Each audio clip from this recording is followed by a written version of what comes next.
May kaibigan ka na ba na tahimik lang, simpleng manamit, hindi nagyayabang?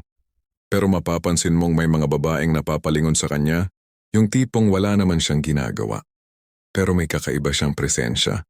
At minsan, napapatanong ka sa sarili mo, bakit parang siya may hatak samantalang ako kahit anong effort ko parang wala? At mas malupit pa dito, may mga senyales pala na meron ka ring dating kahit hindi mo alam. Mga senyales na hindi mo napapansin, pero ramdam ng mga babae. At kapag naintindihan mo to, mag-iiba ang tingin mo sa sarili mo at sa paraan ng pakikitungo mo sa mundo. Ang problema ng karamihan ng lalaki, ganid sa pagpansin sa sarili.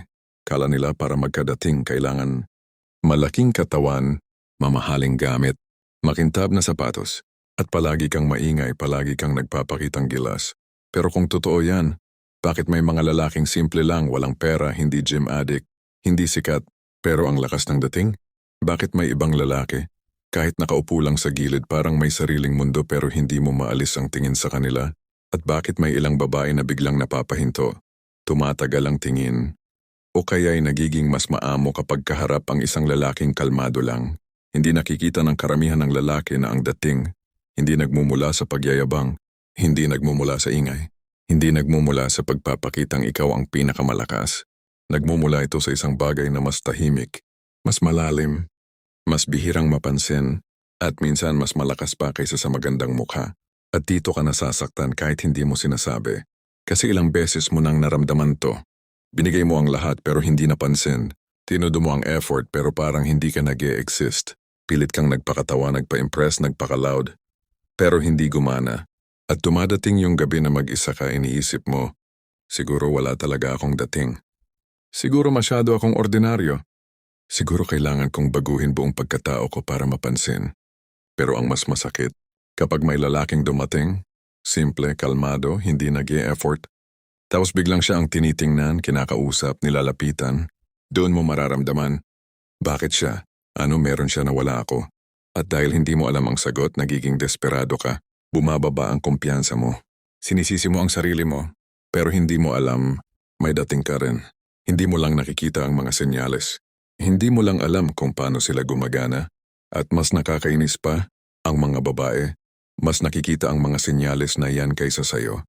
Sa video na ito, pag-uusapan natin ang mga senyales na meron kang dating sa mga babae, kahit hindi mo alam. At gagawin natin itong mula sa pananaw ng Stoicism, isang filosofiya na hindi tungkol sa pag-arte, hindi tungkol sa pagpapakitang gilas, kundi tungkol sa presensya, disiplina at katahimikan ng loob. Senyales number 1, tahimik ka pero hindi ka natatakot sa katahimikan. Alam mo kung bakit malakas ang dating ng lalaking hindi takot tumahimik? Kasi karamihan ng lalaki, kapag may babae, hindi mapakali. Laging may gustong sabihin. Laging nagmamadaling punuin ang hangin para hindi mawala ang atensyon. Pero ang lalaking stoic, kalmado kahit walang salita, hindi nagmamadaling magpapansin. Hindi natatakot kung hindi siya ang sentro ng kwento. At yan ang nakakahumaling. Kasi ang babae, hindi nabibigani sa dami ng salita kundi sa lalim ng presensya. Ang katahimikan mo ay hindi kawalan. Ito ay control. Ito ay kumpiyansa. Ito ay kapangyarihang hindi mo ipinagyayabang. At ramdam nila yan. Senyales number 2. Hindi ka nagpapakitang gusto mo sila na pero hindi ka rin umaatras. May kakaibang formula ang dating ng lalaki. Hindi ka nagpapakita ng pangungulit. Hindi ka nagmamakaawa ng pansin. Pero hindi ka rin kinakabahan sa harap nila. Ito ang kalmadong lakas na nakikita ng babae. Hindi ka sumusugod. Hindi ka tumatakbo. Hindi ka namomblema kung magustuhan ka ba or hindi. Presensya mo ang nagsasalita, hindi kilos mong desperado. Senyales number 3. Tumatama ang mata mo sa kanila, pero hindi ka natitinag. Hindi yung manyak na tingin. Hindi yung matalim na parang nanlalamon. Yung tingin na direkta, totoo pero kontrolado. Yung tingin ng lalaking alam kung sino siya. At hindi natatakot makipagtagpo ng mata kahit kanino. Ang mga babae sensitibo sa ganitong uri ng tingin. Kaya minsan mapapansin mong, siya ang unang umiwas. Siya ang unang napakibit balikat o kaya napapangiti ng hindi niya sinasadya, hindi dahil may ginawa kang pa-impress, kundi dahil hindi mo kailangan ng kahit anong pa-impress. Ang presensya mo mismo, sapat na. Senyales number 4. Kalmado ang galaw mo, hindi nagmamadali. Ang lalaking may dating, hindi nagmamadali. Hindi nag-aalangan, na hindi mabilis magpanik. Ang katawan niya parang alam ang direksyon. Ang lakad niya hindi yabang pero hindi alangan. Ang kilos niya hindi nag-aapura pero may kumpiyansa. Ito ang uri ng galaw na napapansin ng babae kahit hindi niya sinasadya. Ito yung lakad ng lalaking hindi kailangan patunayan ang sarili dahil alam niyang may halaga siya. Senyales number 5. Hindi ka naghahangad ng pagsang-ayon ng iba. Ito ang pinakamalakas na dating ng isang lalaki. Yung hindi mo kailangan ng papuri, ng validation, ng pansin para masabi mong sapat ka. Kapag mayroon kang paninindigan, kapag mayroon kang sariling mundo, kapag hindi ka natitinag ng opinyon ng iba, ang babae may natural na paghanga sa lalaki na hindi madaling maapektuhan. Ang tawag dito panloob na lakas. Hindi ito tindig, hindi ito pera, hindi ito itsura. Ito ay galing sa disiplina at kontrol sa sarili. May kakaibang sandali sa buhay ng lalaki na hindi niya makakalimutan. Yung simpleng araw lang. Wala kang balak mangakit, wala kang balak manood ng kahit anong tungkol sa pag-ibig. Pero biglang may babaeng tumingin sa'yo na parang may nakita siyang bagay na matagal na niyang hinahanap. At sa loob-loob mo napaisip ka, bakit ganon? Hindi ko naman ginawa ang kahit ano. Dating na hindi kailangan i-post sa mundo. Ito ang uri ng kumpiyansa na ipinanganak mula sa loob.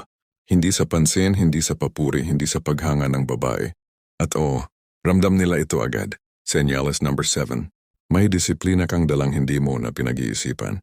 May mga lalaking todo salita sa mga plano nila. May mga lalaking puro pangako sa sarili. Pero ang lalaking may dating, tahimik pero gumagalaw. Hindi maingay pero may ginagawa. Hindi nagyayabang pero may bunga ang araw-araw. Makikita ito ng babae sa paraan ng paghawak mo sa sarili, paraan ng pagtayo mo, paraan ng pagsagot mo, paraan ng pag-prioritize mo ng mahalaga, paraan ng pagrespeto mo sa oras mo. At ang pinakamasarap na parte, hindi mo kailangan ipakita. Nakikita nila kahit hindi mo sinasabi. Ang disiplina mo, yan ang halimuyak na di nakikita pero ramdam nila. Senyales number 8. Hindi ka agad natitinag kapag nilalamig o umaangkas ang gawin ng babae. Ang mga babaeng maganda sanay sila sa lalaking. Umaatras kapag hindi sila pinansin. Nagpapanik kapag bumaba ang pagtugon. Nagpapakita agad ng selos. O kaya nagiging mas agresibo para lang mapansin. Pero ang lalaking may dating, hindi natitinag kung mainit man o malamig ang babae. Hindi siya naglalakad sa manipis na yelo. Hindi siya nagbabantay ng bawat maliit na reaksyon. Bakit? Kasi ang panatag mong loob ay hindi nakasandal sa kanya. Nakasandal ito sa sarili mo. Ito ang pinakamalalim na dating ng isang lalaki. Kapag ang emosyon mo ay hindi umaasa sa pag-uugali ng babae. Senyales number 9. May aura kang. Parang palaging may alam ka. Kahit tahimik ka lang, hindi ito pagyayabang. Hindi rin ito pagpapakitang matalino ka. Ito ay simpleng lakas na tulad nito. Malawak ang pananaw mo. Hindi ka makitid kausap. Hindi ka mabilis magalit. Marunong kang makinig.